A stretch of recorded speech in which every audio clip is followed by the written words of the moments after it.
সর্বসম্মতিতে গত বছর পশ্চিমবঙ্গ বিধানসভায় অপরাজিতা বিল পাশ হয়েছে, তবে সেই বিলে অনুমোদন পাওয়া যায়নি। দ্রুত অনুমোদনের দাবিতে বৃহস্পতিবার রাষ্ট্রপতি দ্রৌপদী মুর্মুর সঙ্গে দেখা করলেন তৃণমূলের 11 জনের প্রতিনিধি। ধর্ষণ খুনের মতো নৃশংস দোষীদের সর্বোচ্চ শাস্তি মৃত্যুদণ্ড দেওয়ার প্রস্তাব হয়েছে অপরাজিতা ওমেন অ্যান্ড চাইল্ড বিল 2024-এ, কিন্তু রাষ্ট্রপতির অনুমোদন পাওয়া যায়নি, ফলে বিল আইনে রূপান্তরিত হয়নি। 6 মাস অপেক্ষার পর এদিন দ্রৌপদী মুর্মুর সঙ্গে দেখা করে আবেদন জানালো তৃণমূলের সংসদীয় প্রতিনিধি দল। ধর্ষণ খুনের মতো নৃশংস ঘটনায় দোষীর সর্বোচ্চ সাজা চায় বাংলার সরকার। সে কারণেই 2024 সালের 6 সেপ্টেম্বর পশ্চিমবঙ্গ বিধানসভায় সর্বসম্মতিতে পাশ হয় অপরাজিতা বিল, কিন্তু তারপরেও মেলেনি রাষ্ট্রপতির অনুমোদন।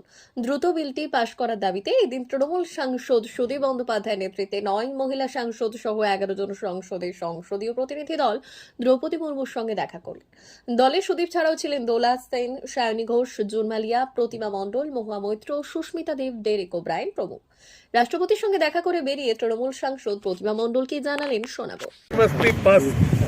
অপরাজিতা বিল, anti-rape bill in 3rd September 2024 in Legislative Assembly, including opposition support. But it is not receiving concentration from President's office. So Trinamool Congress Parliamentary Party being directed by our leader Mamata Banerjee, we had a long sitting and interaction with Honorable President.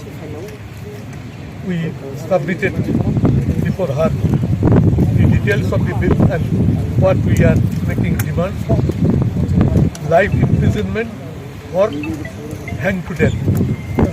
This should be the ultimate demand of ours. And the bill was passed in such a manner. The Pratima Mandal, who